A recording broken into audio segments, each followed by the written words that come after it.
Thank you very much, Michael. And it's wonderful to be here at the Wetland Centre, which is a true oasis in the heart of London. Now, in our election manifesto last year, we made an important pledge to make ours the first generation to leave the natural environment in a better state than we found it. As we leave the European Union, which for decades has controlled some of the most important levers in environmental policy, now is the right time to put the question of how we protect and enhance our natural environment centre stage. And it is a central priority for this government. Our mission is to build a Britain where the next generation can enjoy a better life than the one that went before it. That means tackling the deficit and dealing with our debt so they're not a burden for our children and grandchildren. It means building the houses that people need so that the dream of home ownership can be a reality, ensuring every child has a good school place and can get the best start in life.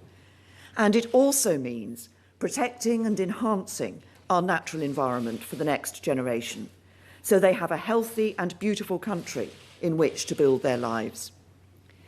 Making good on the promise that each new generation should be able to build a better future is a fundamental Conservative principle. And whilst every political tradition has a stake in our natural environment, speaking as the leader of the Conservative Party, I know I draw upon a proud heritage, because conservatism and conservation are natural allies. The fundamental understanding which lies at the heart of our philosophical tradition is that we, in the present, are trustees charged with protecting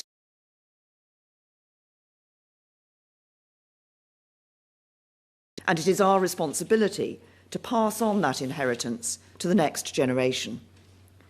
That applies to the great national institutions which we've built up as a society over generations, like our courts, our parliament, the BBC and the NHS, and it applies equally to our natural heritage.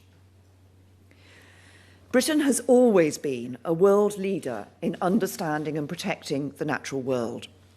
From Gilbert White's vivid descriptions of the ecology of his Hampshire village in the first work of natural history writing in the 18th century, to Sir David Attenborough's landmark TV series in the 21st century, which have opened the eyes of millions of people to the wonder of our planet and to the threats it faces. The appeal of our natural world is universal and has caught the imagination of successive generations. In the United Kingdom, we are blessed with an abundance and variety of landscapes and habitats. These natural assets are of immense value. Our countryside and coastal waters are the means by which we sustain our existence in these islands. They're where we grow and harvest a large proportion of the food we eat, where the water we drink comes from. Our green and blue places have inspired some of our greatest poetry, art and music, and have become global cultural icons.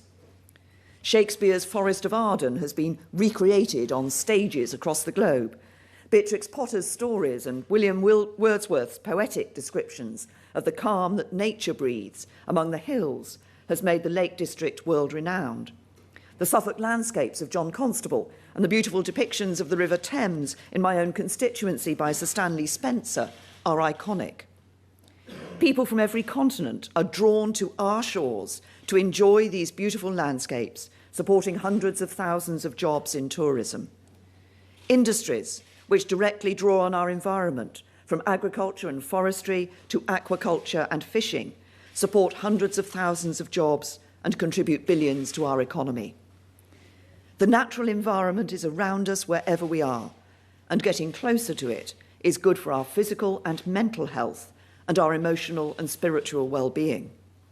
Millions of us visit the countryside, the seaside, a local park or places like this every week to recharge our batteries, spend time with friends and family, and to exercise. So the environment is something personal to each of us, but it is also something which collectively we hold in trust for the next generation, and we have a responsibility to protect and enhance it. Now, it is sometimes suggested that a belief in a free market economy which pursues the objective of economic growth is not compatible with taking the action necessary to protect and enhance our natural environment, that we need to give up on the very idea of economic growth itself as the price we have to pay for sustainability. Others argue that taking any action to protect and improve our environment harms business and holds back growth. Both are wrong. They present a false choice which I entirely reject. A free market economy operating under the right rules, regulations and incentives, delivering sustainable economic growth, is the single greatest agent of collective human progress we have ever known. Time and again, it has lifted whole societies out of abject poverty and subsistence living, increased life expectancy, widened literacy and improved educational standards. More than this, it is in free economies and free societies that the technological and scientific breakthroughs which improve and save lives are made. The innovation and invention of a free enterprise economy will help to deliver new technology to drive a revolution in clean growth. Around the world, economies at all stages of development are embracing new low-carbon technologies and a more efficient use of resources to move onto a path of clean and sustainable growth. And our industrial strategy puts harnessing the economic potential of the clean growth revolution at its heart as one of its 4 grand challenges. From how we generate power and transport people and goods to our industrial processes and how we grow our food, new clean technologies have the potential to deliver more good jobs and higher living standards. The UK is already home to around 500,000 jobs in low-carbon businesses and their supply chain. We are a world leader in the manufacture of electric vehicles. We're the biggest offshore wind energy producer in the world, and we must continue to press for sustainable economic growth and the immense benefits it brings. Now, of course, for a market to function properly, it has to be regulated, and environmental protection is a vital part of any good regulatory regime. So where government needs to intervene to ensure that high standards are met, we will not hesitate to do so. And that's the approach which underpins our corporate governance reforms and our plans to make the energy market work better for consumers. Government, stepping up to its proper role as an engaged and active participant, defines our industrial strategy, and it is the approach we are taking in this environment plan too. Together, they combine to form a coherent approach to boosting economic productivity, prosperity and growth, while at the same time restoring and enhancing our natural environment. Conservative governments have always taken our responsibility to the natural environment seriously. In the 19th century, it was Benjamin Disraeli's Conservative government which passed the River Pollution Prevention Act, providing the first legal environmental protection for our waterways. A Conservative government in the 1950s passed the Clean Air Act, making the Great Smog of London a thing of the past. Margaret Thatcher was the first world leader to recognise the threat of global warming and help to protect our ozone layers through her work on the Montreal Protocol. And David Cameron restored environmentalism to a central place in the Conservative agenda. The measures set out in this plan build on this proud heritage and the action we've taken in office since 2010. And we've seen some notable successes. Thanks to concerted action over many years, our rivers and beaches are now cleaner than they have been at any time since the Industrial Revolution. Otters are back in rivers in every English county. We're releasing beavers to the Forest of Dean to help reduce the risk of flooding and enhance biodiversity. Action at the EU level, of which the UK has consistently been a champion, has helped drive these improvements. Because we recognise their value, we will incorporate all existing EU environmental regulations into domestic law when we leave. And let me be very clear, Brexit will not mean a lowering of environmental standards. We will set out our plans for a new world-leading, independent statutory body to hold government to account and give the environment a voice. And our work will be underpinned by a strong set of environmental principles. We will consult widely on these proposals, not least with many of the people in this room. But be in no doubt, our record shows that we have already gone further than EU regulation requires of us to protect our environment. Thanks to action we've taken, 7,886 square miles of coastal waters around the UK are now marine conservation zones, protecting a range of nationally important, rare or threatened habitats and species. Our ban on the use of microbeads in cosmetic and personal care products is another positive step towards protecting our marine environment. And we want to further restrict neonicotinoids to protect our bees. We will use the opportunity Brexit provides to strengthen and enhance our environmental protections, not to weaken them. We will develop a new environmental land management scheme which supports farmers who deliver environmental benefits for the public. And once we've taken back control of our waters, we will implement a more sustainable fishing policy that also supports our vital coastal communities. That is action for the future, but we are also acting in the here and now. When animals are mistreated, our common humanity is tarnished. So we're pursuing policies to make Britain a world leader in tackling the abuse of animals. Here at home, we're introducing a mandatory CCTV into slaughterhouses to ensure standards of treatment are upheld. We're increasing the maximum sentence for the worst acts of animal cruelty in England and Wales by tenfold. And we recognise that animals are sentient beings and will enshrine that understanding in primary legislation. We've consulted on plans to introduce a total ban on UK sales of ivory that contribute either directly or indirectly to the continued poaching of elephants. In 2014, we convened the London Conference on the Illegal Wildlife Trade, the first of its kind, to help eradicate an abhorrent crime and to better protect the world's most iconic species from the threat of extinction. In October, we will host this conference again and will press for further international action. Whether they're pets, livestock or wild fauna, animals deserve the proper protection of the law, and under a Conservative government, that is exactly what they will receive.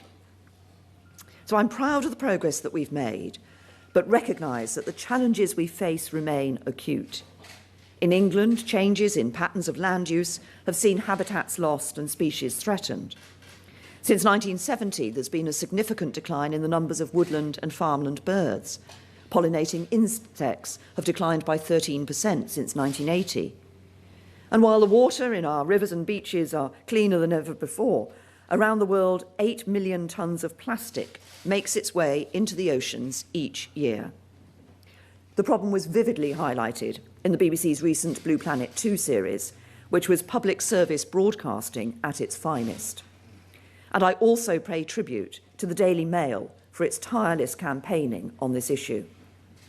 The 25-year Environment Plan for England, which we're publishing today, sets out the action government will take to tackle all of these challenges. And I would like to pay tribute to Michael Gove and his team for their work on it and the energy and enthusiasm they have brought to this. Its goals are simple: clean air, clean and plentiful water, plants and animals which are thriving, and a cleaner, greener country for us all. These are all valuable in themselves, but together they add up to something truly profound: a better world for each of us to live in and a better future for the next generation. We've worked closely with the devolved administrations as we've developed this plan, and we want to work closely with them on these issues in the years ahead. This is a plan for the long term. As our environment changes, our plan will be updated to ensure we are continuing to deliver on our commitment to deliver a healthy natural environment. Nothing is more emblematic of that natural environment than our trees. A tree is a home to countless organisms, from insects to small mammals. They're natural air purifiers, they act as flood defences, and we've committed to planting millions more trees in urban and rural locations. We also support increased protections for England's existing trees and forests, both from inappropriate developments and from invasive pests and diseases.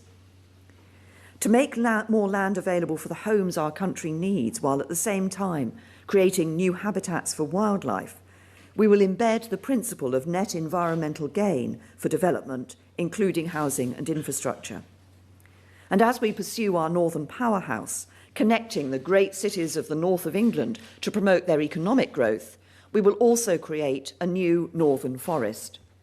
It will be a new community woodland for Cheshire, Lancashire and Yorkshire, provide a new and enduring amenity for the growing population of the north of England, and act as a carbon sink for the UK. Decades from now, Children as yet unborn will be exploring this forest, playing under the shade of its trees, and learning about our natural world from its flora and fauna. But today, more than 1 in 10 young people do not spend time in the countryside or in large urban green spaces, meaning they're denied the benefits which spending time outdoors in the natural environment brings. These young people are disproportionately from more deprived backgrounds, and their effective exclusion from our countryside represents a social injustice which I'm determined to tackle.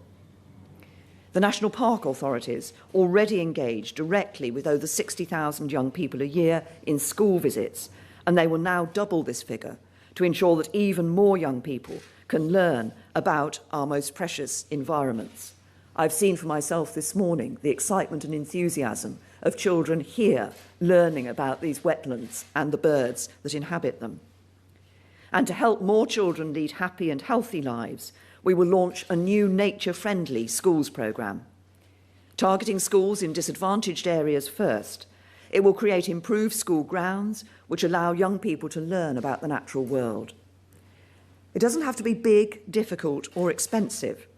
It could be planting a garden, growing a vegetable patch, or setting up a bird feeder.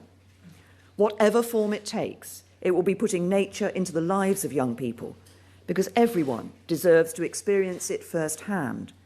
And this work with schools will be supported by £10 million of investment. Now, we look back in horror at some of the damage done to our environment in the past and wonder how anyone could have thought of that. For example, dumping toxic chemicals untreated into rivers. How could anyone have ever thought that was the right thing to do?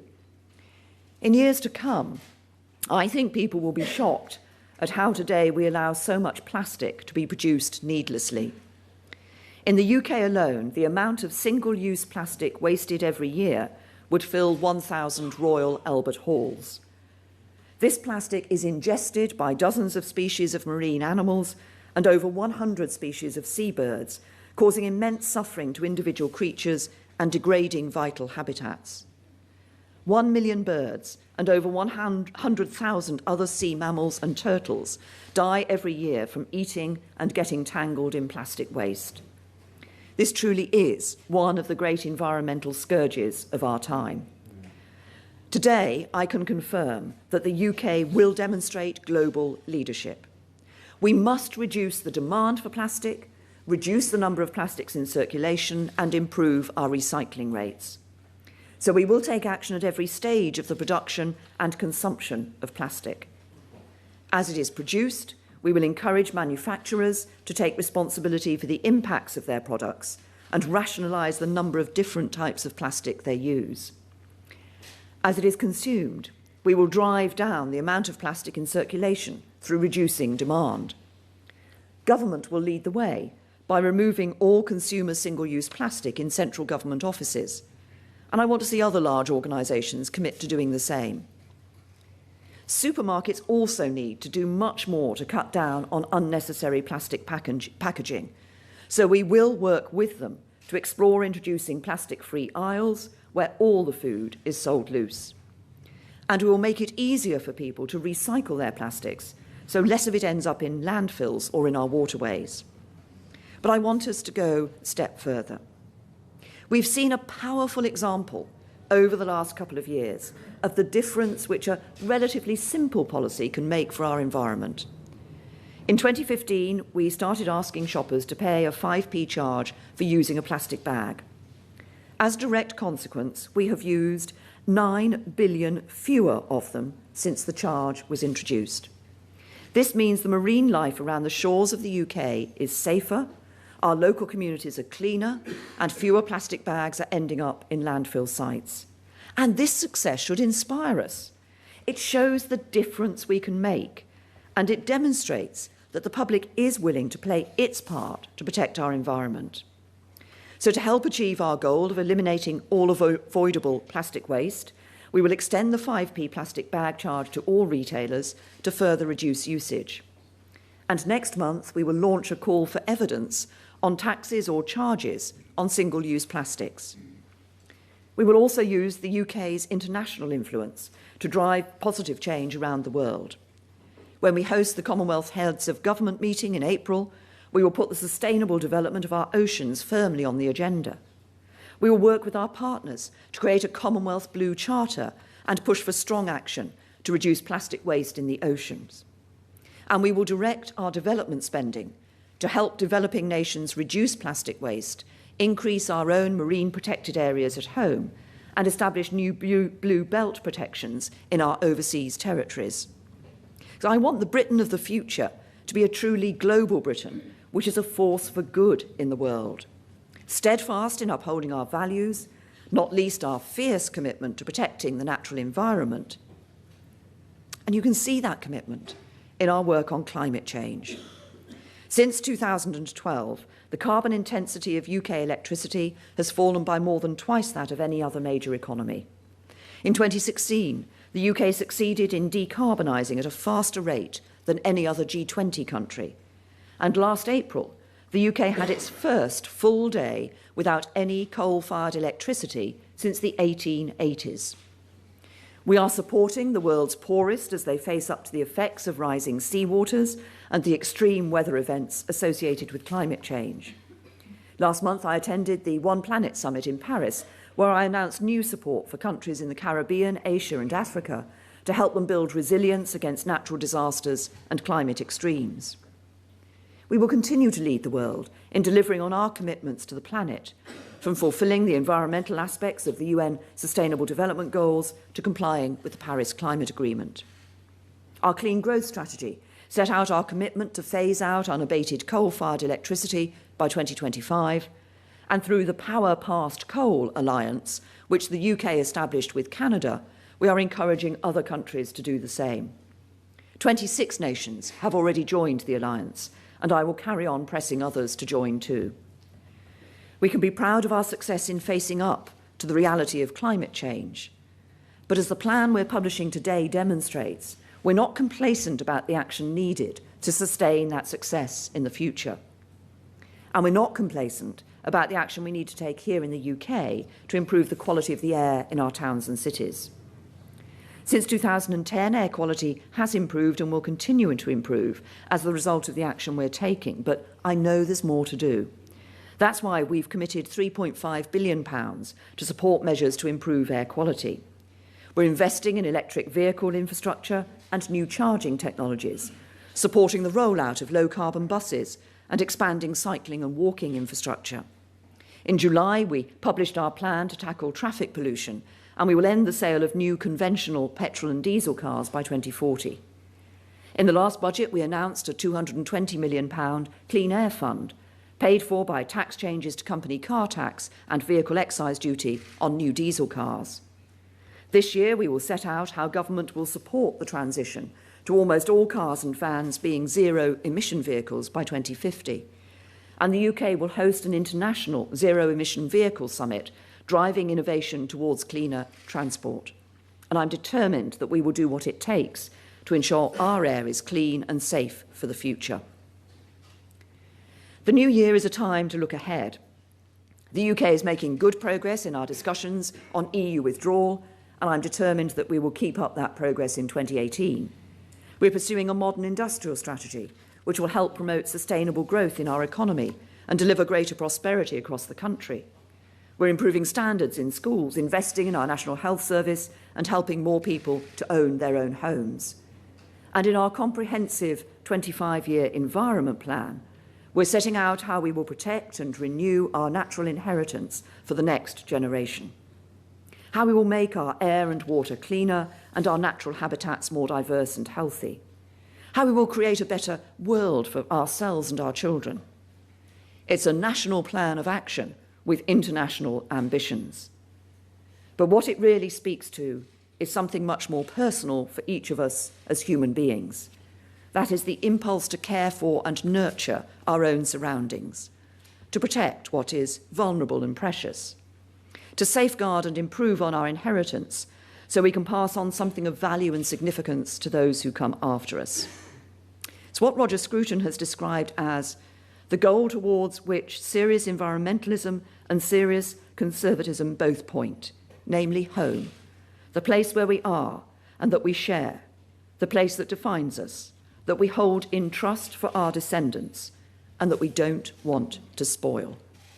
Our goal is a healthy and beautiful natural environment which we can all enjoy and which we can be proud to pass on to the next generation. And this plan is how we will achieve it. Thank you.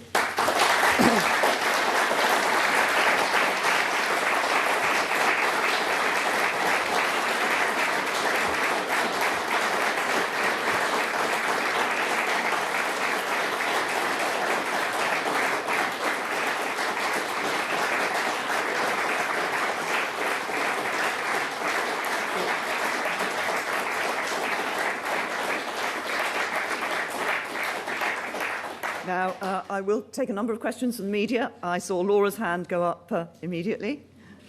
Thank you, Prime Minister, and Happy New Year. This plan was originally promised in 2015. We read this morning it was designed at the start to be boring. And on plastics, you're talking about ideas that will take place over 25 years with no legal guarantees. If actions speak louder than words, do you really believe this problem is acute and urgent, as you're suggesting this morning? And briefly, if I may, the A&E figures out this morning are the worst they've ever been. Health bosses and some in your own party are saying the health service can't go on like this. Are they wrong? Well, first of all, Laura, this is an inspiring plan. It is a long-term plan. It's about the next 25 years. But it's a plan, I think, which speaks to everybody who has an interest in our environment, everybody who wants to ensure that future generations are able to enjoy a beautiful environment and a beautiful place in which to live.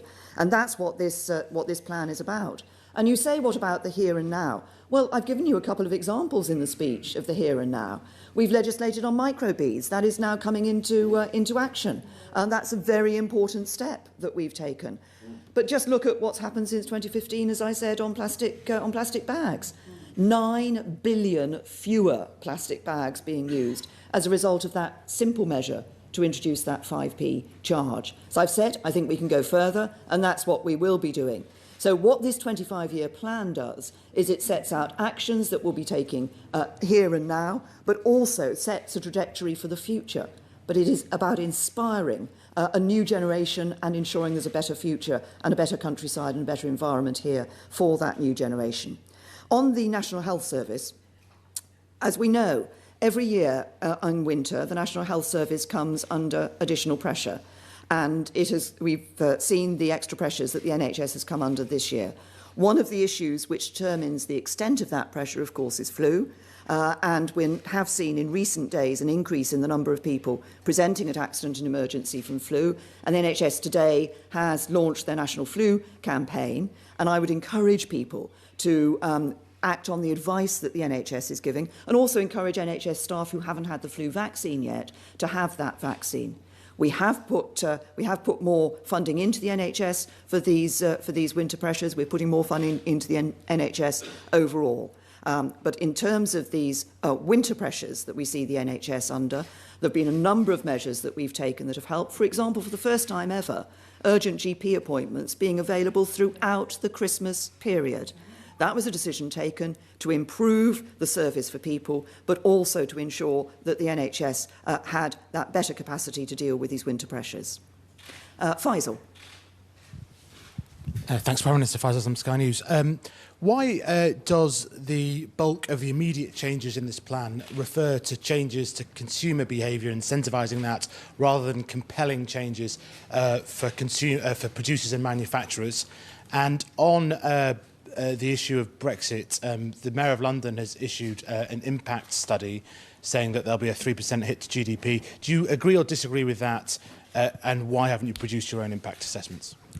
Well, first of all, can I also congratulate Sky, because I think you've been running campaigns on plastic use, and I think that your working environments you've already banned single-use plastic from your working environment, so well done to Sky for that. But this is about everybody playing their part in the environment. It isn't about any one group of people or one type of organisation doing something. It's about everybody doing something. So individuals can recycle more. and can be more careful about the plastics that they're using. Businesses can have an impact on the use of plastic in their environments. Supermarkets I referred to in the plan as well. But one of the other things we want to do, as I've said, with part of our industrial strategy is about technological change for the future. One of the other things we want to do is to see us using research and development funding to be able to see businesses actually developing, looking at plastics and new plastics and new products that can be used in the future, so that we see manufacturers, we see businesses playing their part as well. And of course, government plays its part. We've already, I've talked about regulation and legislation. So it's about all of us. Everybody has a role to play in ensuring we're improving our environment for the next generation. On the Brexit issue, I understand, I haven't seen the details of the Mayor of London's report, but I understand he's published some figures relating to various types of scenario. I think the figure you referred to was his no-deal scenario. What we are doing is working for the best deal for the British people for Brexit. I think you will have seen from the fact that we achieved that sufficient progress decision in December, that by working cooperatively, by sitting down and negotiating and being clear about what we want to achieve, we can achieve arrangements and agreements with the European Union. And I'm confident that we will be able to achieve a good deal. But we're very clear that that's what we're working for. Did I see Jason with his... Thank you. Jason Goes to the Daily Mail. Prime Minister, you mentioned the Daily Mail's 10-year campaign on this issue. I wondered if you could say what impact you think that's had on shaping public debate and government policy. Could I also ask whether... Sorry, this is... I work at my stand-up routine. Could I also ask whether you and Philip plan to make any changes to your own lifestyle on this?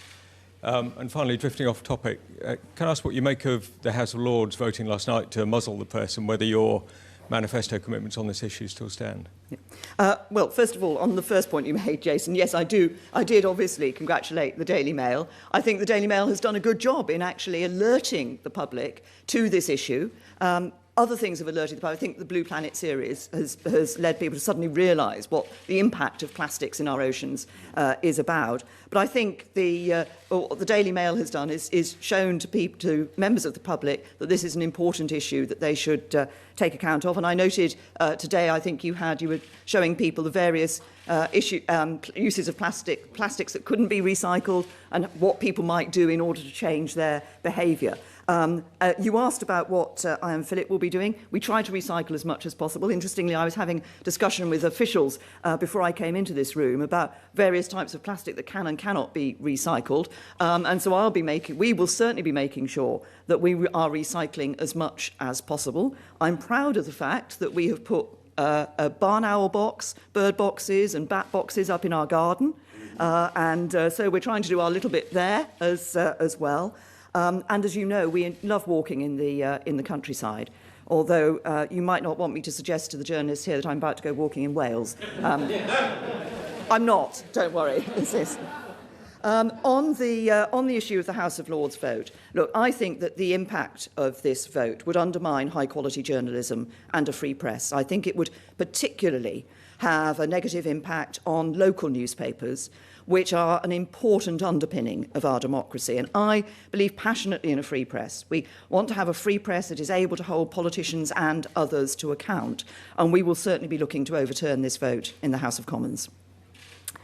And I think, is Ben here from Webster from The Times, sorry. I think this must be the last question. Ben Webster from The Times. Could I ask what you think about the idea of plastic bottle deposits? I know you've got a consultation on that, but do you have a view on that? And also, it's been suggested that this is a relatively recent conversion for you to the green cause, and it's more to do with increasing popularity than something genuine. Maybe you could clarify on that.